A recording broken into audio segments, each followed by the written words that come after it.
Carl Jung explained 7 words that heal the inner child while you sleep. What if the most powerful form of healing doesn't happen in therapy? Not in books, not even in your waking life, but in the final 30 seconds before you fall asleep. Carl Jung believed that this quiet, often ignored moment is the gateway to your unconscious mind. And if you speak just 7 specific words, everything can begin to change. Your dreams, your emotions, even the story you've unconsciously lived by your entire life. In this video, I'm going to show you exactly why these words matter, how they work, and how Jungian psychology can help you rewrite your inner world starting tonight. Part 1, Why the Last Words Before Sleep Matter. Jungian Insight. Carl Jung once said, "Until you make the unconscious conscious, it will direct your life and you will call it fate." This isn't just a poetic quote, it's a foundational truth in Jungian psychology. And nowhere is this truth more activated than in the quiet, dim moment before we fall asleep. The moment before sleep is a psychological threshold.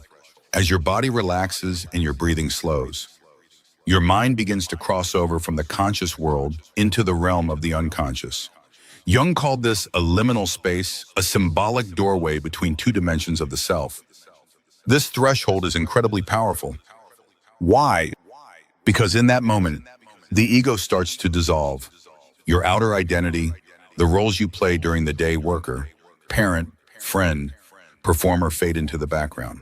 And as they do, the gate to your unconscious opens. The voice inside you becomes more honest, more primal. What you say to yourself right before sleep doesn't just vanish into the dark. It sinks deep into the unconscious and begins to shape what Jung would call your inner myth, the hidden story that quietly runs your life. If you say, "I hate myself," your psyche doesn't argue, it listens. If you say, "I am safe, I am whole," your unconscious begins to shift accordingly. Jung believed that language, especially the words we whisper to ourselves, holds symbolic power. Words are not merely labels or sounds, they are psychic tools.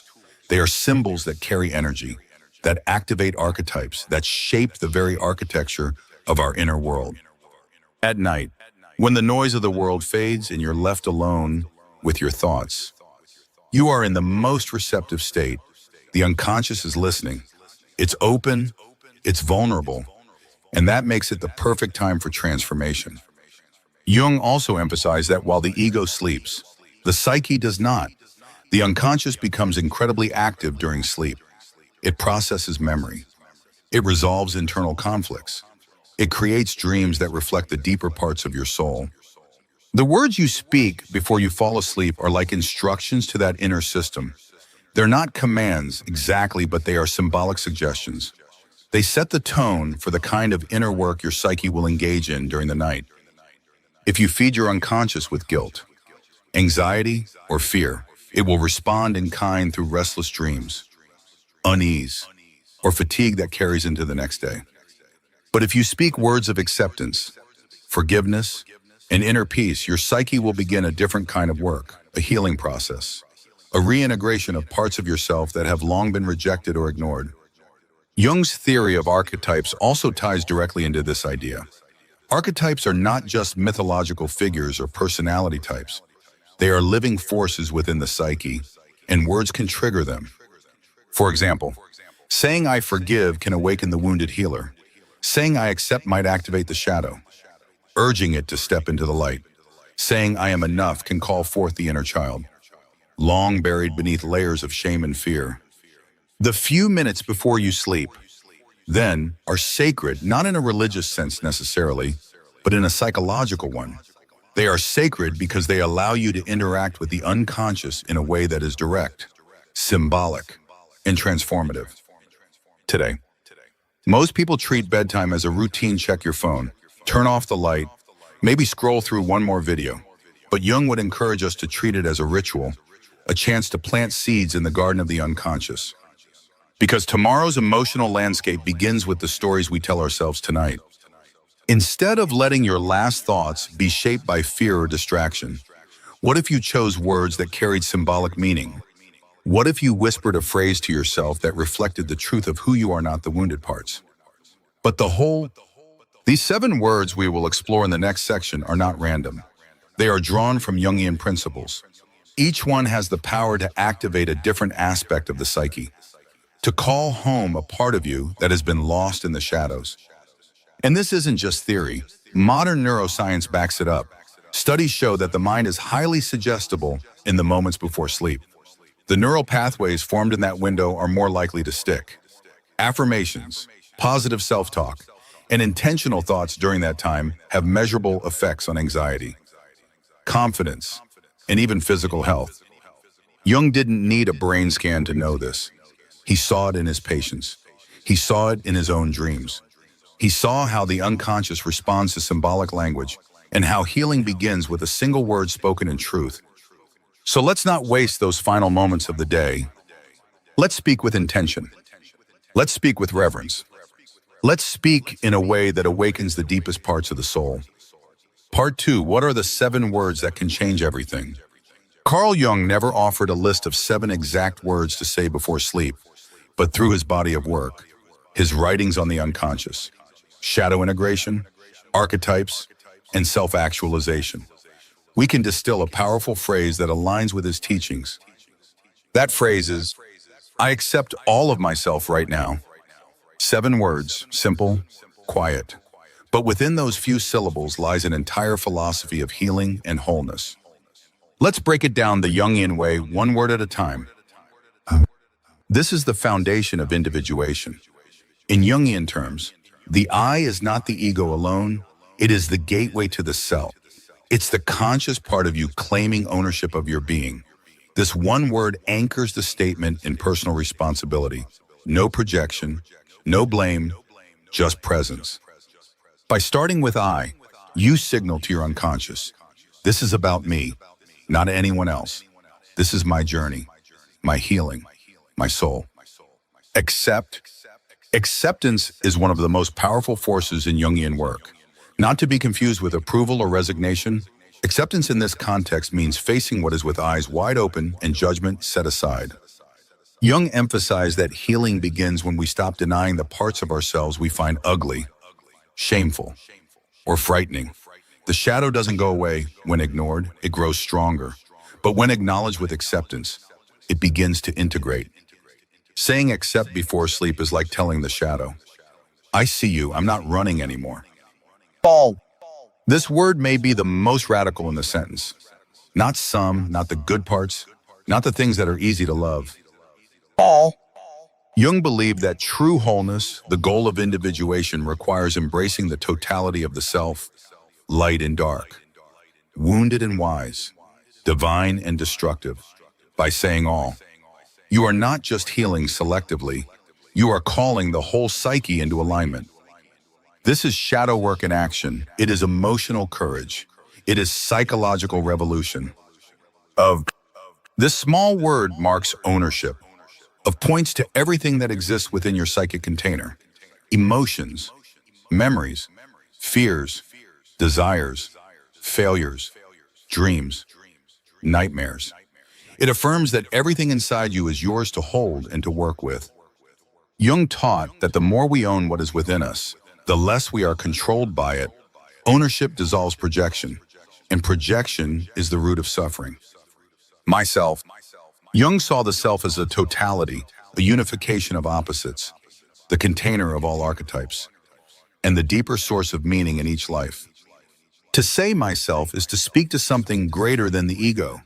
You are addressing the part of you that watches your life unfold like a myth, the part that knows what your conscious mind does not. It's the observer, the healer, the alchemist within.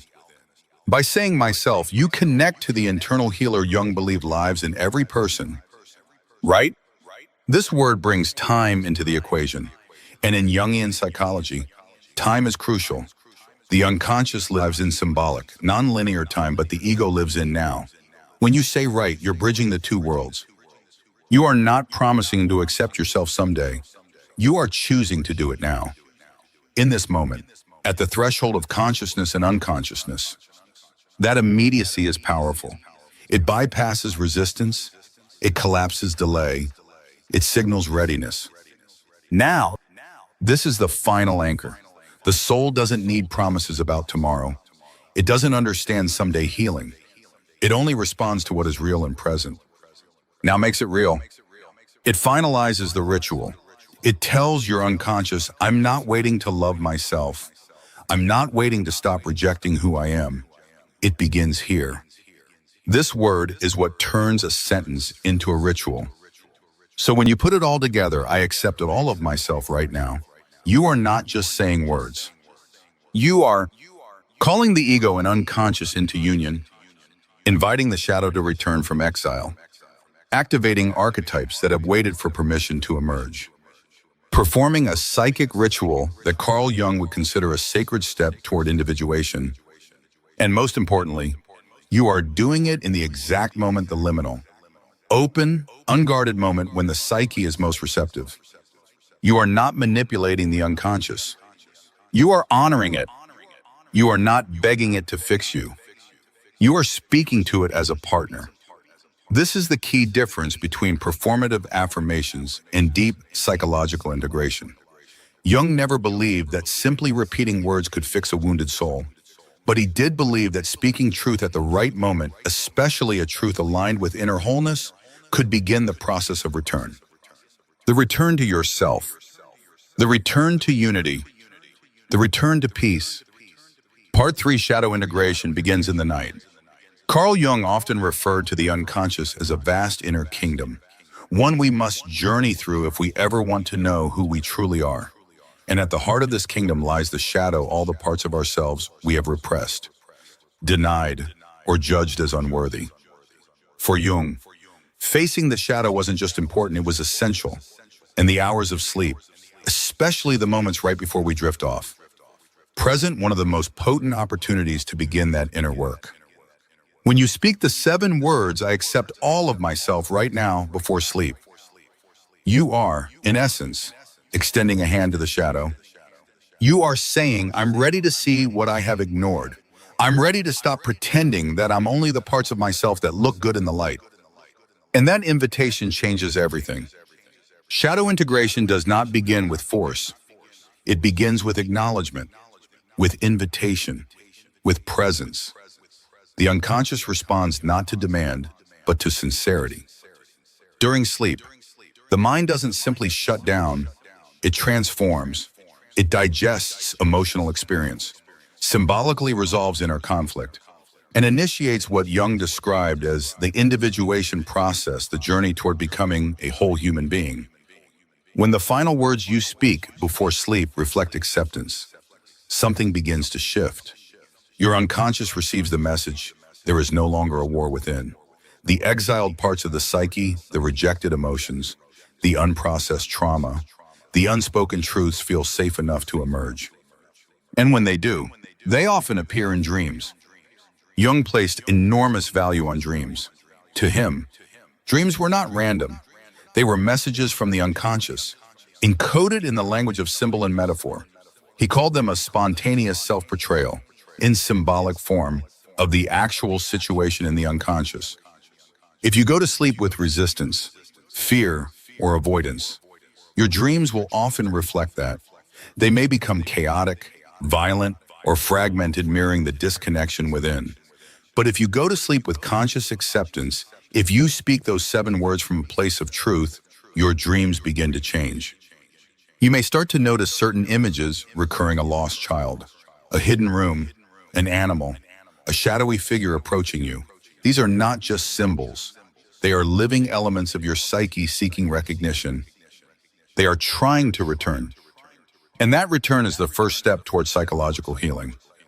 It's important to understand that shadow integration is not about eliminating the shadow.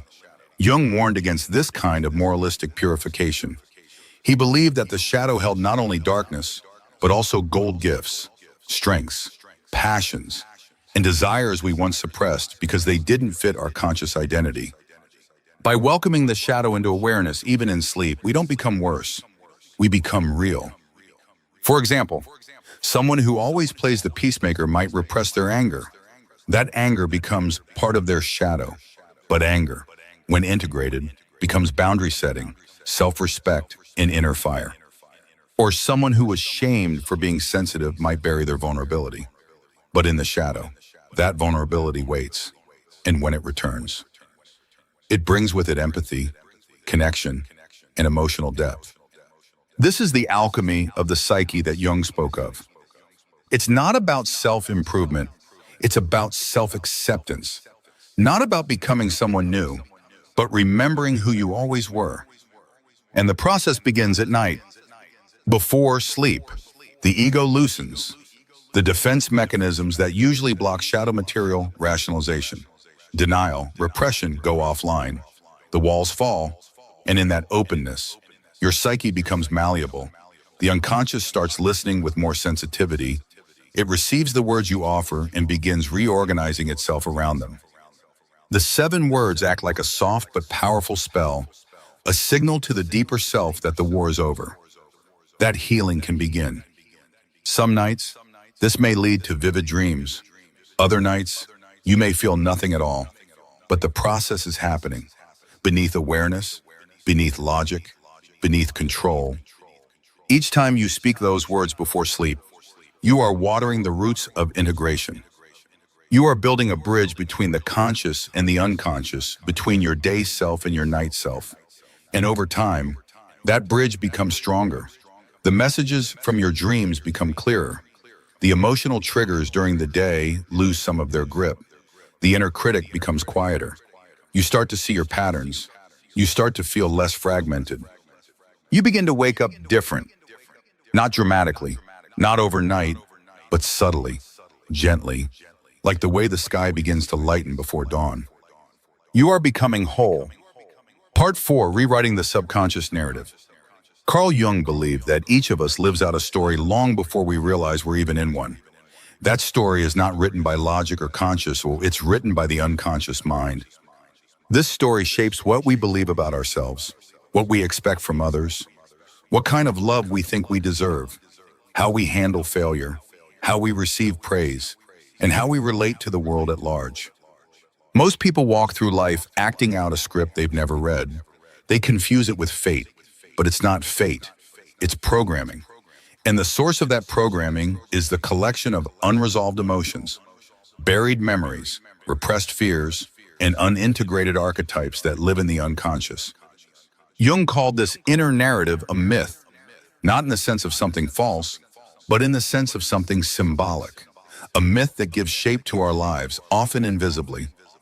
And here's the truth: that myth can be rewritten, not with willpower alone, not with logic or repetition, but with symbolic acts that speak directly to the unconscious.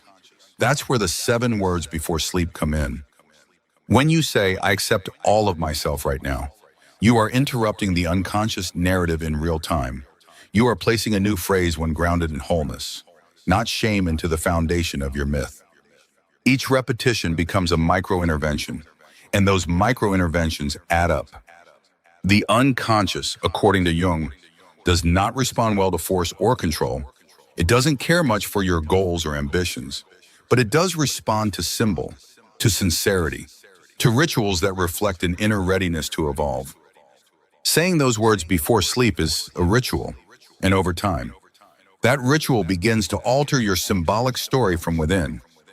You may begin to notice subtle changes in the language you use with yourself during the day. You may catch yourself before falling into old patterns of self-rejection or projection.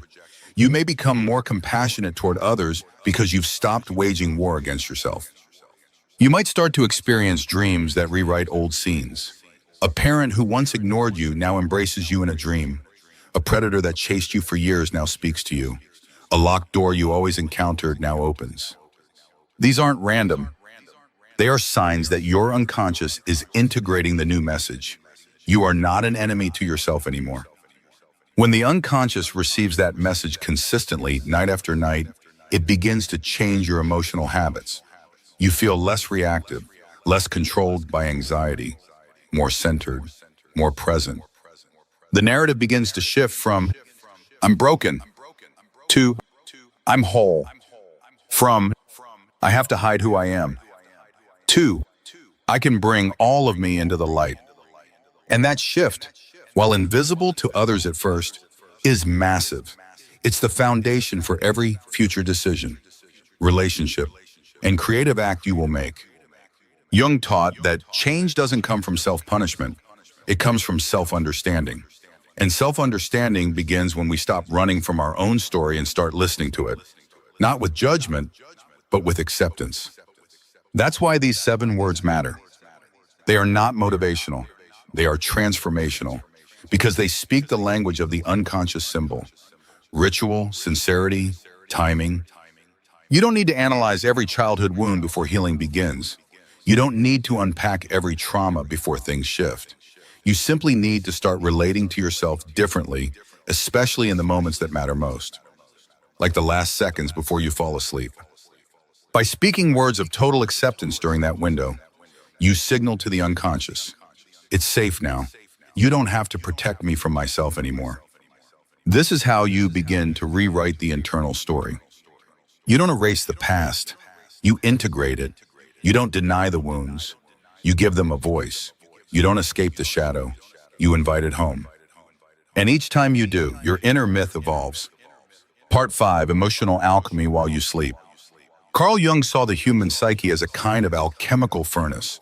Not in the literal sense of fire and metal, but in the psychological sense, a space where raw emotional material could be transformed into something greater, something refined, conscious, and whole. He believed that our wounds, our darkness, and our unprocessed emotions were not things to escape from, but ingredients for transformation.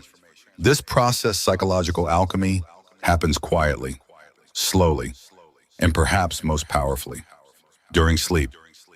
When you speak the 7 words, I accept all of myself right now before bed, you are initiating a subtle but profound alchemical process inside your unconscious.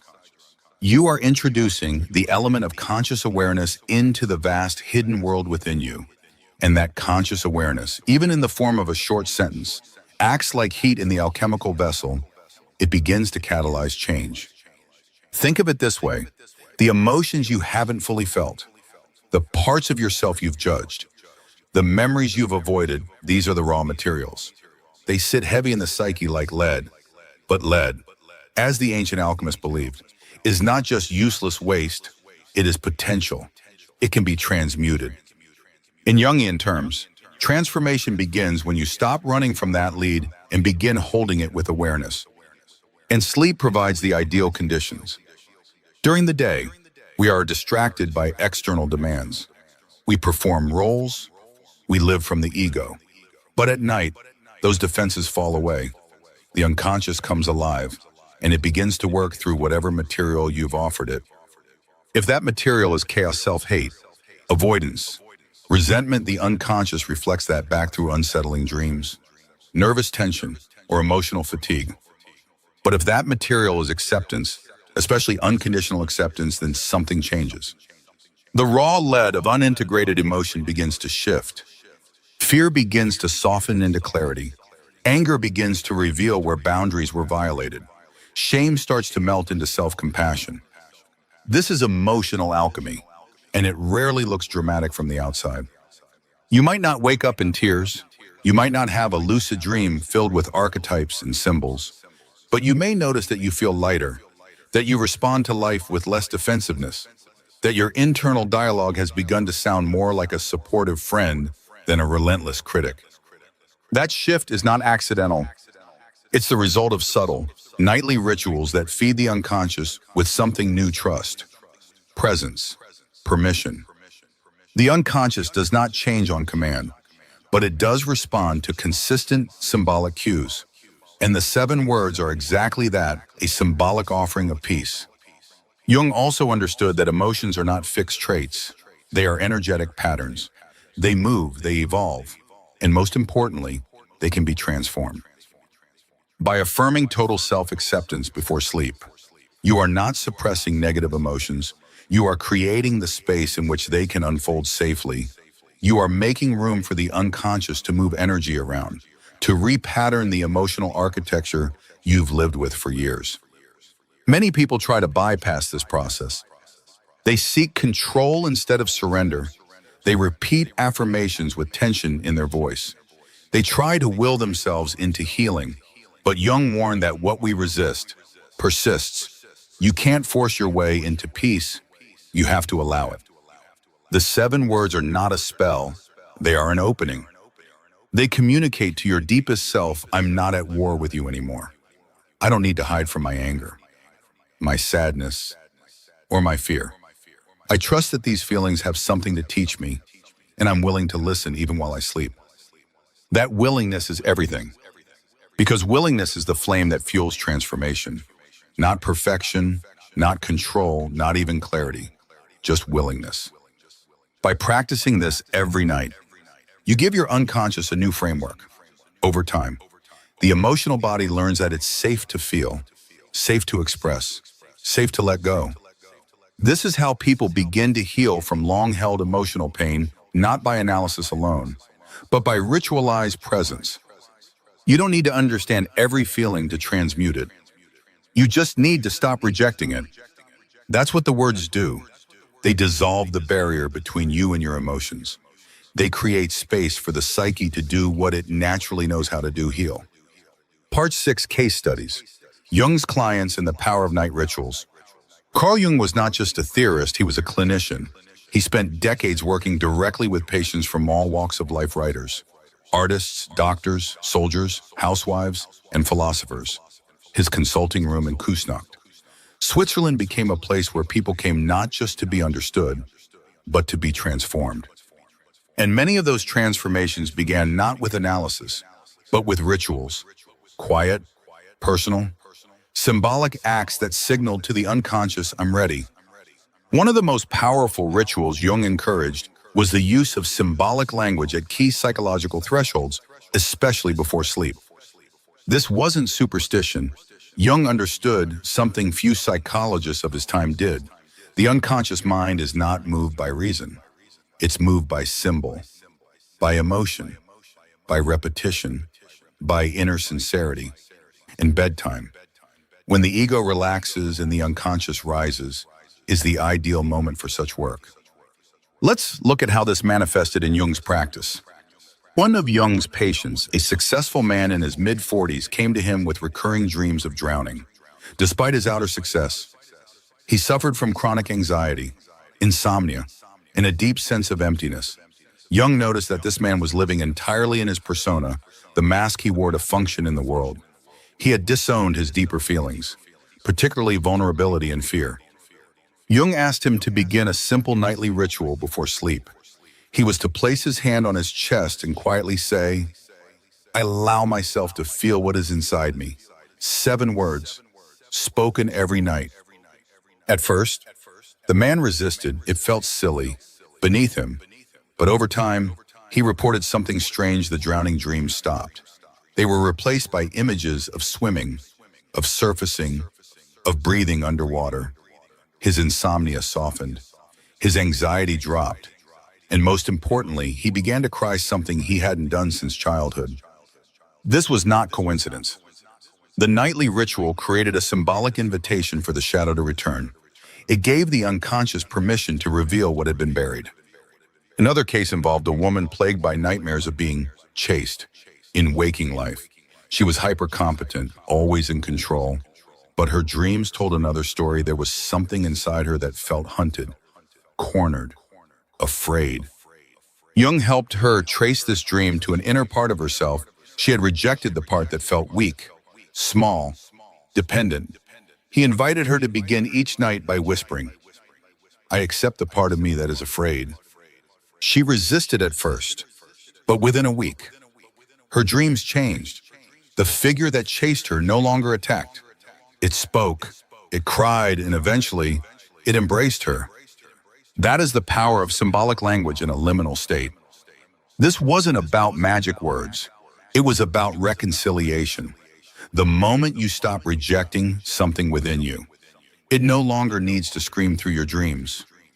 Jung believed that healing happened through integration, bringing the rejected, the unconscious, and the shadowed parts of ourselves into conscious relationship.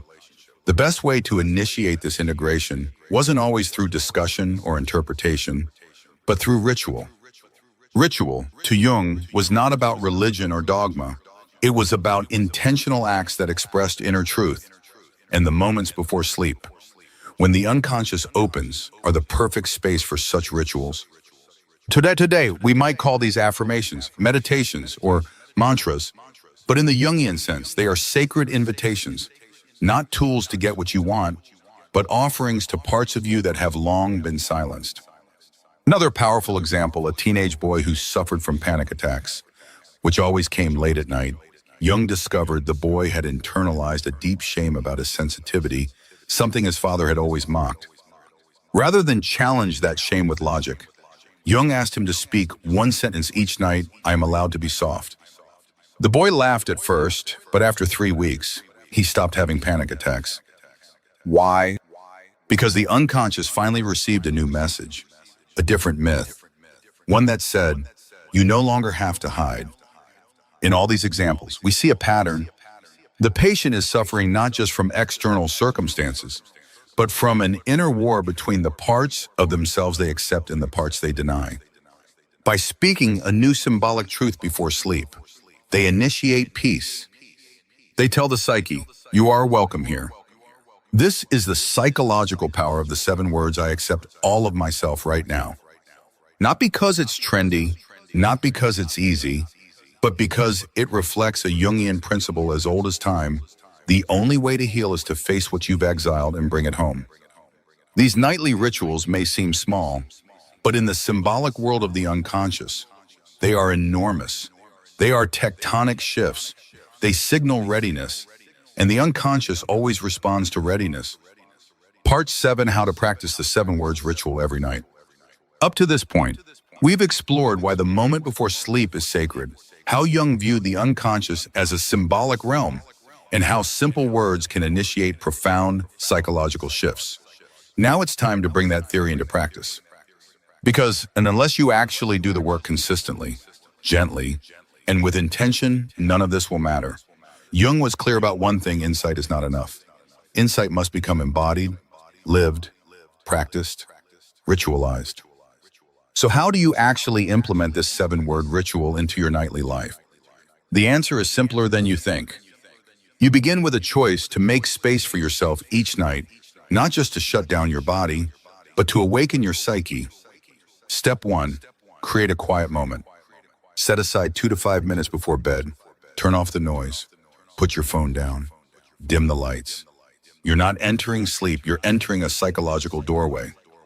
Jung believed that the unconscious responded best when it wasn't competing with distraction. Silence, stillness, and darkness allow symbolic material to rise to the surface.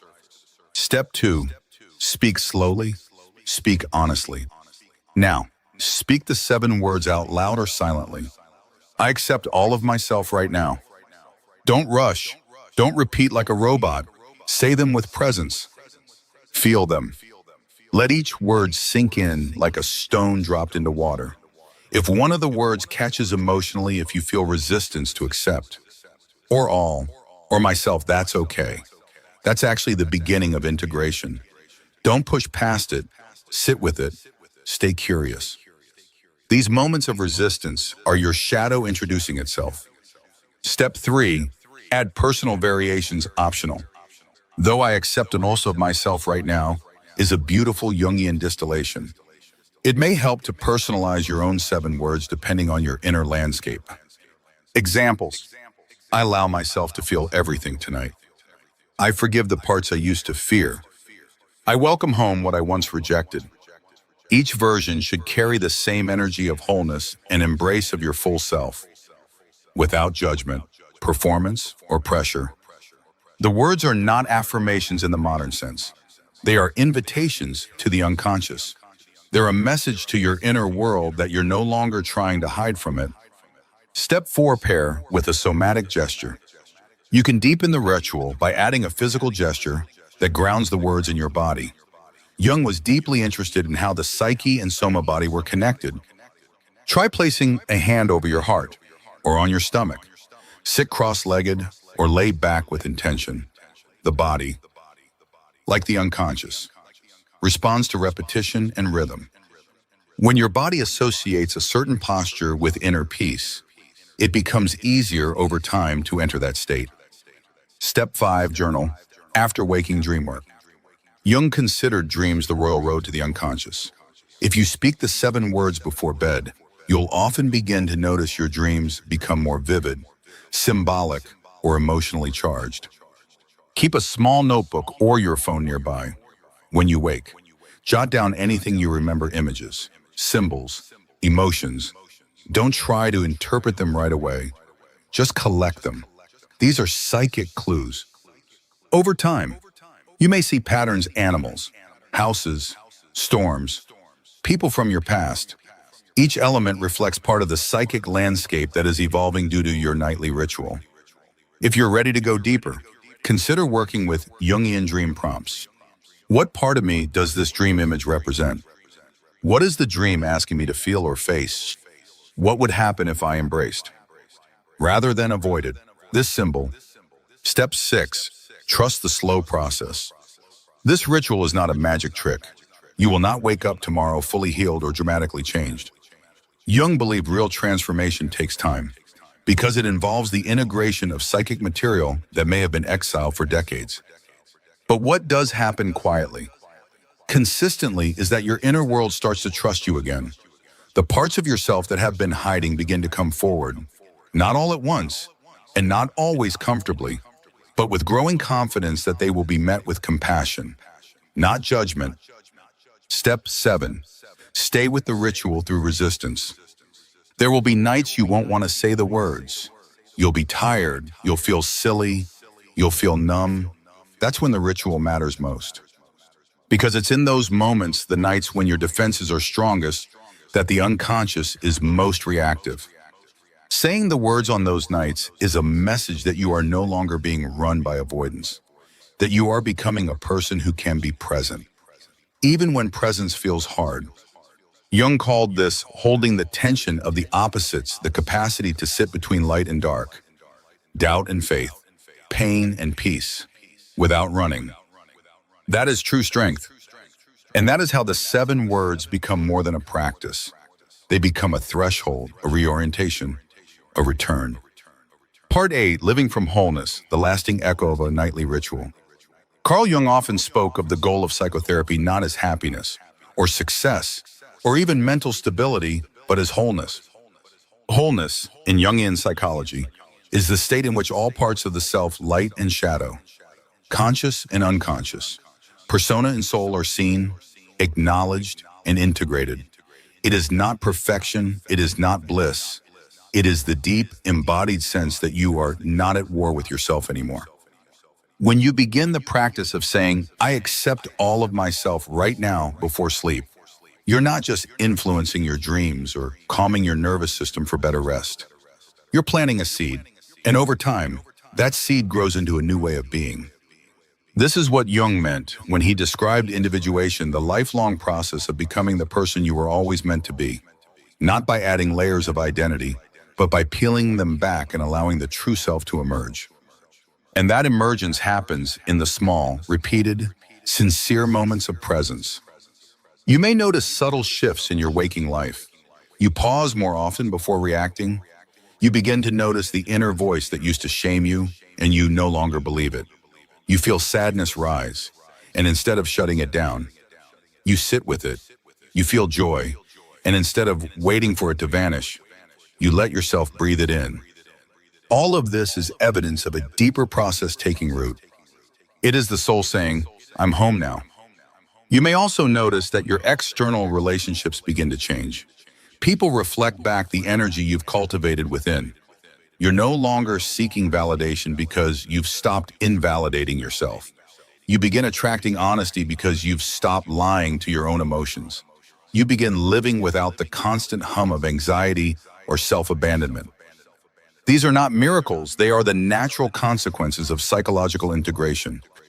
Jung understood that what we reject internally tends to show up externally as fate. But once we reclaim it, fate becomes freedom. You're no longer bound by unconscious repetition. You're not reacting to life, you're engaging with it. Consciously, authentically, whole. The beauty of the 7-word ritual is not just in what it does while you sleep, it's in how it changes the way you wake up. You rise more rooted, more centered, less fragmented. The world may still be chaotic, but inside, there's a quiet clarity, a sense of inner alignment, the knowledge that no part of you has been left behind. That's the echo of the ritual. It lingers, it softens you, it strengthens you, and over time, it becomes part of who you are, not just something you say before sleep, but something you live during the day. You begin making decisions from wholeness. You begin setting boundaries from wholeness. You begin loving others not from need or fear, but from the overflow of a heart that finally feels safe within itself. Carl Jung once wrote, "The privilege of a lifetime is to become who you truly are." That journey begins not with a leap, but with a whisper. A quiet sentence, a nightly return, a willingness to speak to the deepest part of yourself with kindness. I accept all of myself right now. Say it tonight, and let your soul do the rest. Thank you for watching. If this message resonated with you, if something deep inside felt seen or understood, I invite you to try this ritual tonight, just once, and then again tomorrow, and again the next night. Not because you're trying to fix yourself, but because you're ready to meet yourself fully. Carl Jung taught us that the journey inward is the most sacred journey we'll ever take. And sometimes, it starts with a single sentence spoken in the dark. If this video brought you clarity, peace, or a new perspective, consider subscribing for more content rooted in depth psychology and spiritual integration. And remember, you are not broken. You are not too much.